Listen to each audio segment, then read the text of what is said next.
Greetings, the What It Takes Radio Company. We're proud to present one of our flagship programs. My name is Stan Houston, and this is the Interesting Ideas Podcast. And today we're inviting you in 24 to do something that will make you better, maybe even transformational and powerful. That's right.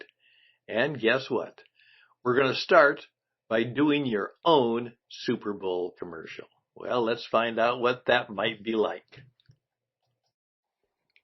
Greetings once again. This is Stan Houston for Interesting Ideas. It's a Friday of the first week of 2024.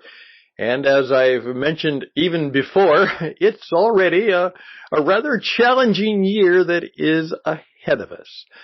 Just the news of the day and the expectations of what's coming to us or what's going before us, there is not a great deal of optimism. There's some hope, but there's not a great deal of optimism that things will be much better. We all said Happy New Year, but it doesn't take us too long to realize that many of our maybe hopes and expectations die quite quickly. As somebody has pointed out, this is the week in which the fitness centers thrive. Yeah, you know why. Because everybody is going to get in shape. And so they make it out. It will start to diminish quickly in the second week. And of course, by the third and fourth week, it's down to about half. And then it slowly becomes what it usually is. And of course, that says something about us. And so I'd briefly like to talk about that and then perhaps give you an exercise that might be helpful and useful for you, particularly in your career, and especially those of you who I work with all the time. You want to have a business. You've got a business. And everybody should actually be thinking about their own business. Your job is not secure today, no matter what it is. You say, well, I want a secure job. They don't exist anymore. So you should be looking always for how can I create multiple streams of compensation in my life. Always. Just be looking out for that. Be aware of that because you never know. Just like I have had to do on a number of occasions, say, oh my goodness, I'm going to have to find another way to make my way. One of the things that it does show us about the new year, and I oftentimes say, forget the resolutions, maybe forget the goals, maybe forget the plans, but don't forget to have a few aspirations. You know, what do you want to be? Now, one of the things I've learned from my namesake, it's a gentleman who's now been dead over 50 years, and we're going to celebrate not his death, but his life, his name, and I think I may have been named after him. His name was E. Stanley Jones, and here's a book that he has written. He wrote hundreds of articles, preached thousands of sermons, and traveled all over the world, and wrote many, many books.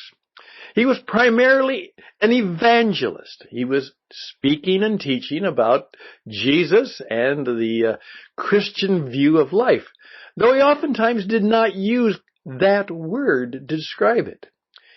Because he was around the world, he used various ways to describe what this concept, this idea, this following of Jesus might be like. Very creative and very clever man. And he also said, it's not just about what you believe. Life is about how you behave, what you become. And this is a book that he wrote later in his life. Well, not really, about midlife, but it was one of his classics. It's called How to Be a Transformed Person. And his point is, we all want to be better. We all want to do better.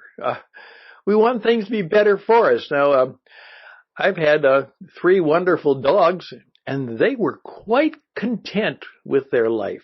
It was great, you know. their aspirations were quite small, and we fulfilled them all, and they were very happy. But human beings were made from different stuff than all the rest of the animals.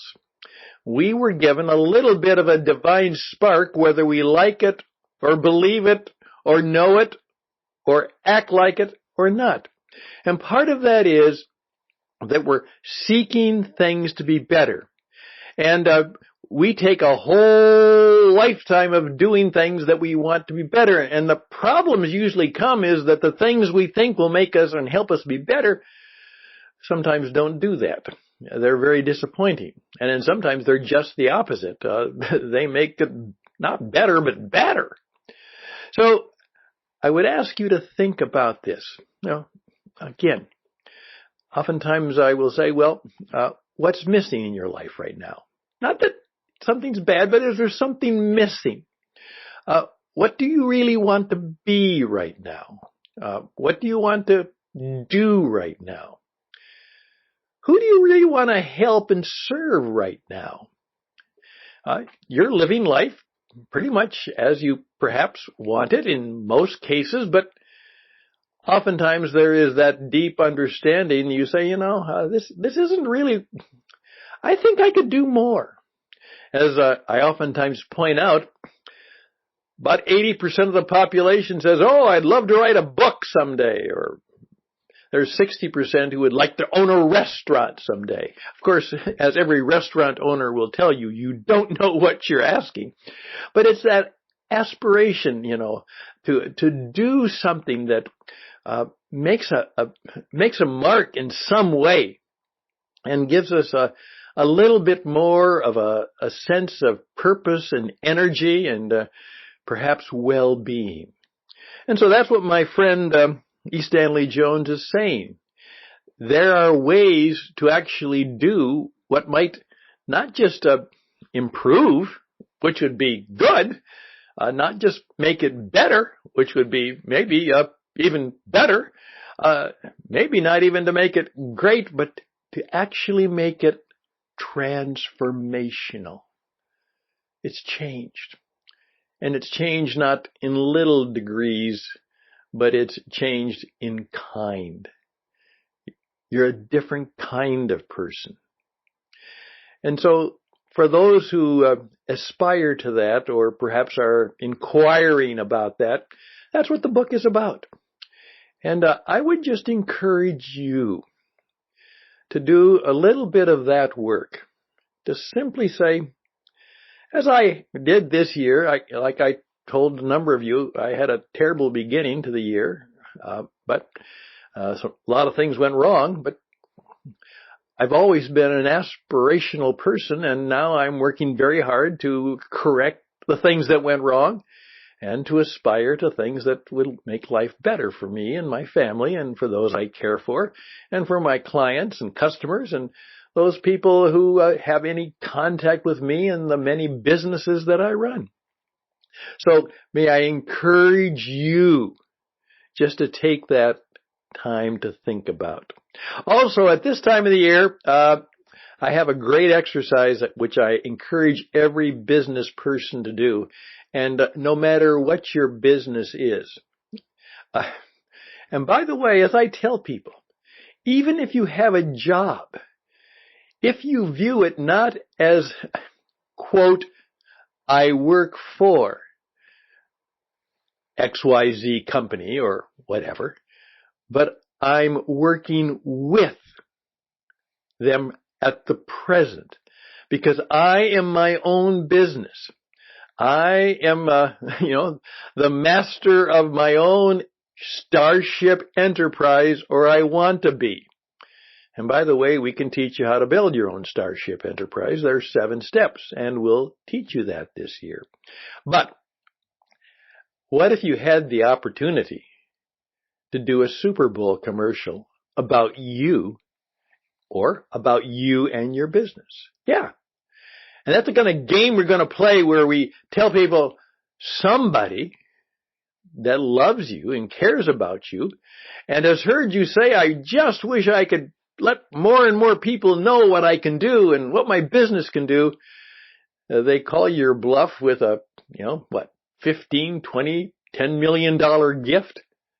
They buy you a 60-second commercial on the Super Bowl.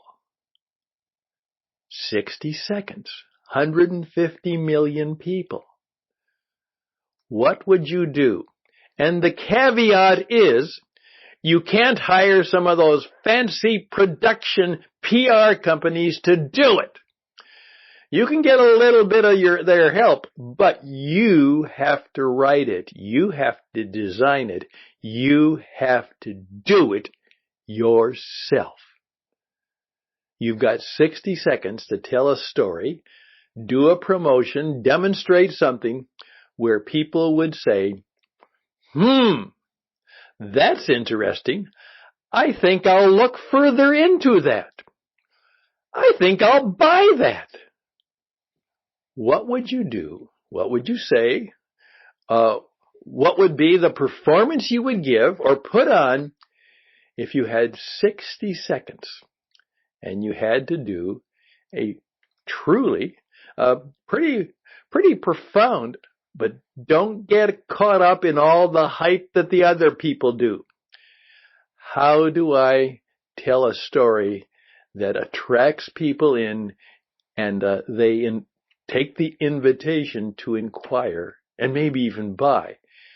And you have 60 seconds to do it. What would you say and what would you do? I'm done.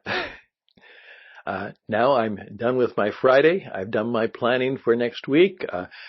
In a week or two, I'm going to be in Arizona helping many people in the business of dude ranching and other things in the Western world, how they can do more podcasts and actually have performance platforms.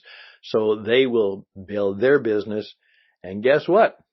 One of the things we're going to do is we're going to do a Super Bowl commercial. Not a real one, but it's real for us. And we're going to put it on the World Wide Web as much as we can. Our own Super Bowl commercial. Why don't you join us? By the way, if you'd like me to help you do that in the meantime for yourself, I'd be glad to do that. It's not free, but it's a pretty good deal. But reach out to me at stanhusted@gmail.com, stanhusted@gmail.com. And if you can't do that, you need to learn how. And no matter what, you need to learn how to sell yourself and market yourself, because before anybody will buy your business stuff, they have to buy you. And so the microphone is always on, the camera is always rolling. It's your turn in your town and you're on stage, and you have to perform in a way that will attract good things into your life. You have to make, we talked about this the other day, an impact. How are you going to make an impact in 24? What are you going to do more in 24 for a greater impact? All the best and blessings until next time. Bye for now.